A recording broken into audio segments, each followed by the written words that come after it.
ونادى نوح ربه فقال رب إن ابني من أهلي وإن وعدك الحق وأنت أحكم الحاكمين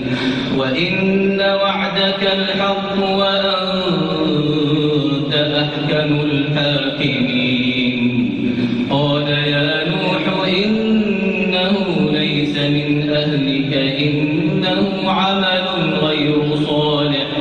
فلا تسألني ما ليس لك به علم إني أعظك أن تكون من الجاهلين قال رب إني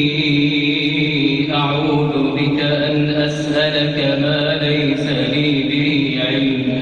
وإلا تغفر لي وترحمني أكن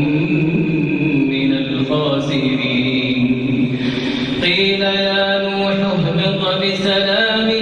منا وبركات عليك وعلى أمم ممن معك وأمم سنمتعهم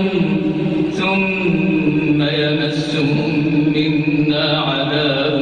أليم تلك من أنباء الغيب نوحيها